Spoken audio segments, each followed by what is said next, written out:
right length of time.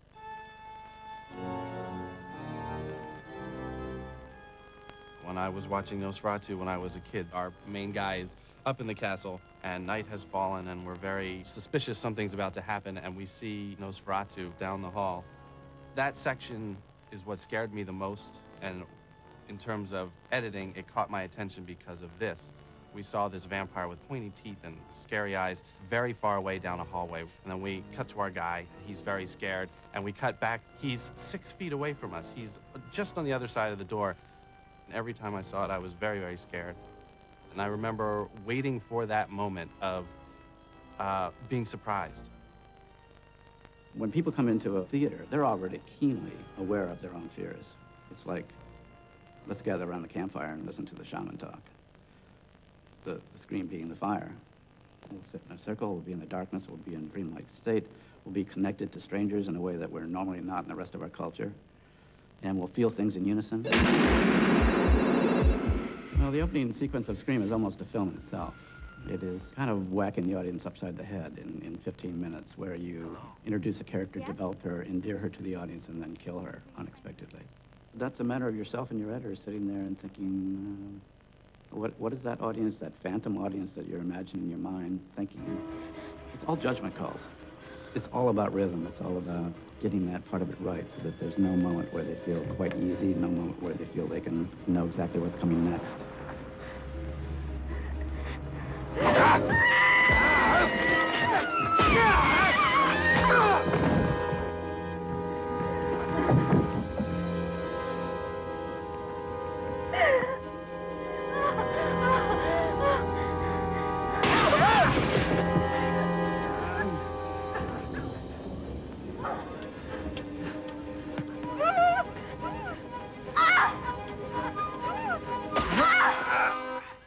Hitchcock was one of the first directors I was aware of as a kid when Psycho came out. It caused a buzz in the neighborhood among the parents. And I remember my mother saying, oh, it's this horrible old man, he makes these horrible movies.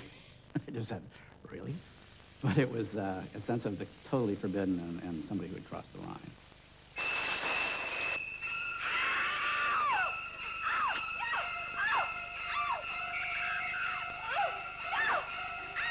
So later when I saw his films, it was a kind of delight of seeing this kind of savage wit, if you will, that beneath in Hitchcock's case, especially the very urbane, sophisticated, civilized veneer was this kind of feral, quick animal that knew exactly where the jugular was and kind of delighted in the taste of the blood.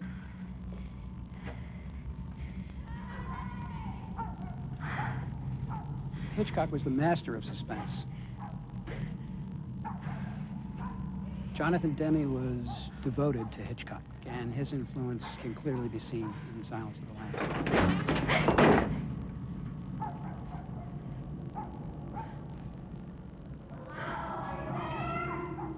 Suspense is really an expression of fear. We can build that in our storytelling by withholding information. Frankly, it's a manipulation. But in using that manipulation, it also empowers the story. Not knowing where we're going to go next is the thing that human beings hate the most. We would all like to know where we're going, if it's going to be all right.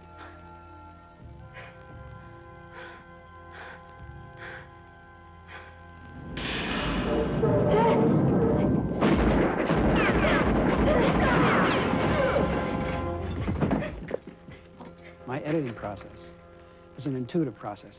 It's what feels truthful, it's what feels strong, and it's what works. You know, you hear this from a lot of editors. I mean, Dee Dee Allen always used to say to me, you know, I cut with my gut, and she's right.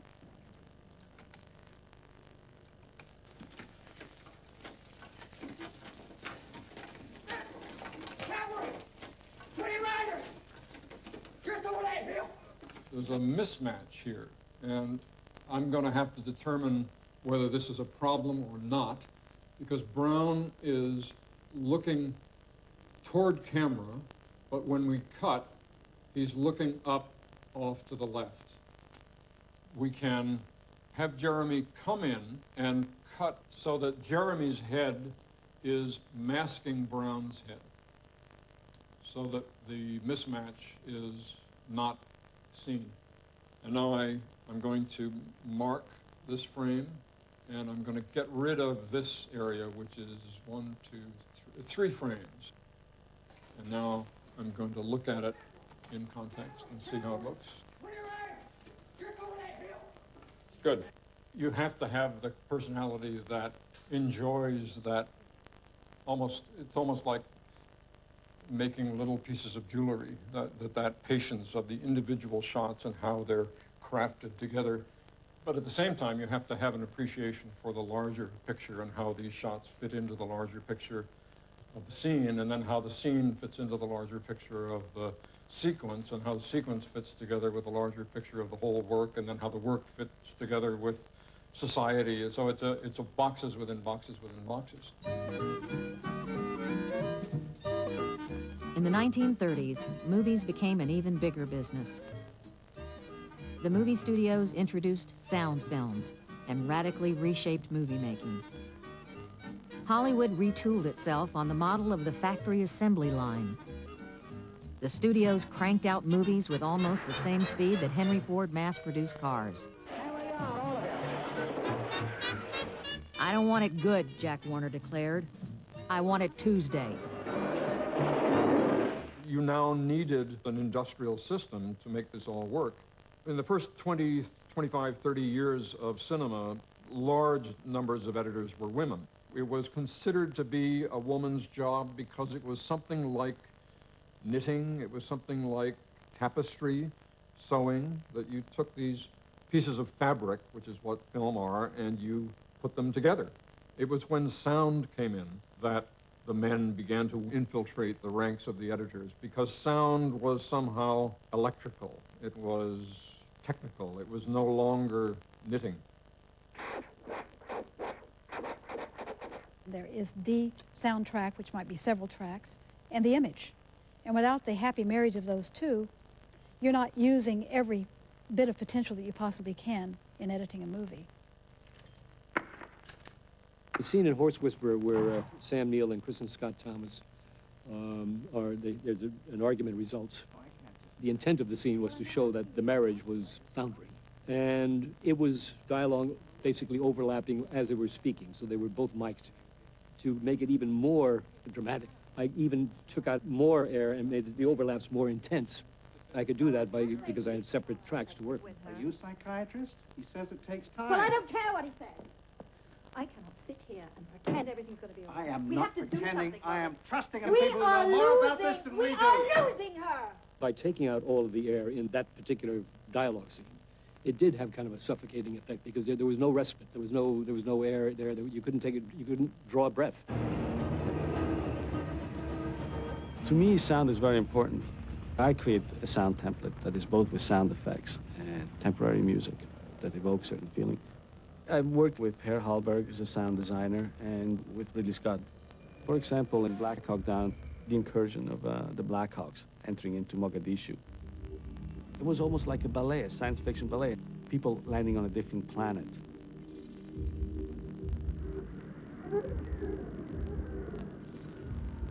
I was not interested in hearing all the helicopters, only music, showing it from a subjective point of view. So this idea of science fiction, when I was putting the scene together, just inspired me to use almost no sound. I remember that the real Black Hawk pilots wanted to see the footage. So one day I just showed them an assembly. They were really moved. One guy, almost tearing his eyes, says, "Man, I don't know, this looks great. I got goosebumps." These were the guys that were there, you know, and it felt real to them.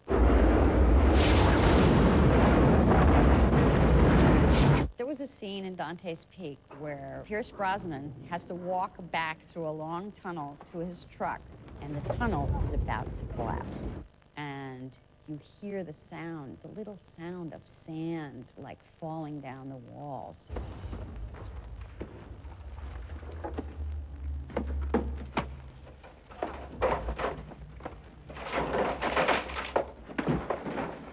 So at one point, the music editor asked me for the scene, and she proceeded to put music on it. And I looked at it, and I said, oh, that doesn't work at all.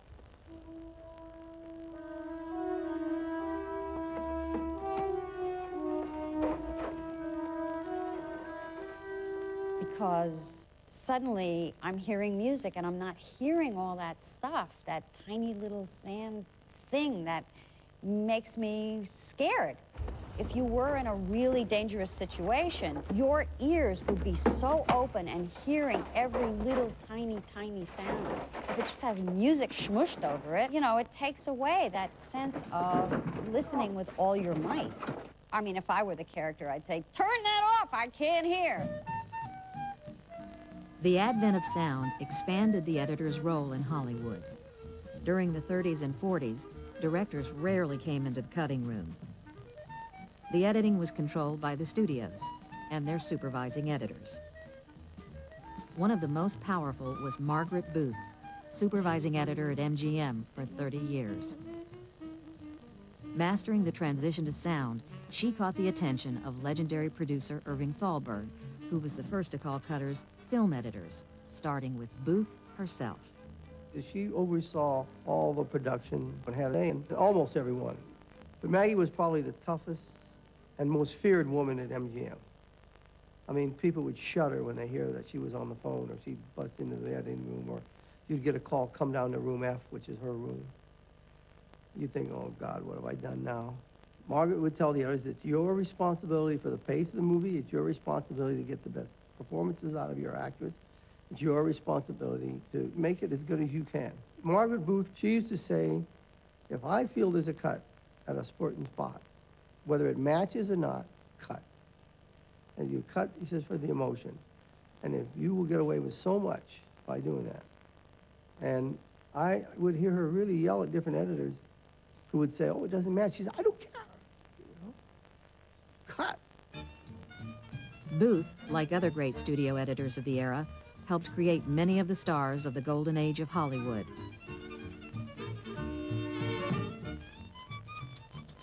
Editors today are still doing the same. We totally control the performance of an actor in the cutting room, actually. A lot of them won't admit that. Most actors learn very early on that the editor is the one to make friends with, because their performance depends a great deal on the editor and the taste and the talent of the editor. We'll see dailies, and take 5 is spectacular. It is great.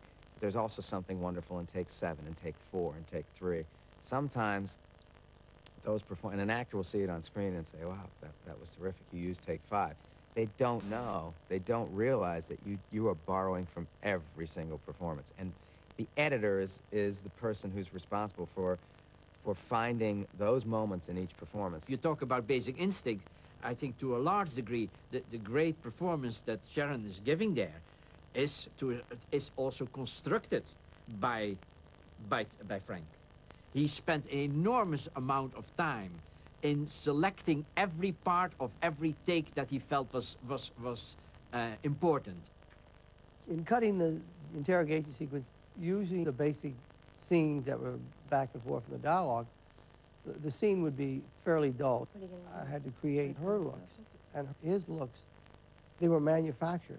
They weren't really shot that way. I would take a piece of Michael looking at her from a different part of the scene and a piece of her looking at him from a different part of the scene. I don't make any rules, Nick. I go with the flow. Sharon asked if she could see it, and I said, yeah, it's done. And Sharon came upstairs and said, you must remove that scene. And I said, what scene? And she says, you know the scene in the interrogation. But they were all afraid, I think, that these shots would hurt her performance. And even Sharon, I think, still thinks now that she lost the Oscar nomination because of these shots. And I said, Sharon, that scene is going to make you a star. And Paul said to her, you shot it, you know what I was doing, and basically, I like it. And it works. And then, you know, that's history. Most actors' idea of a well-edited movie is a movie that has a lot of the actor in it, particularly in close-up. And that could cause me a lot of grief, but what the heck. I knew an actor who used to read a script basically this way. He would say, bull, bull, bull, bull, my line, and he'd read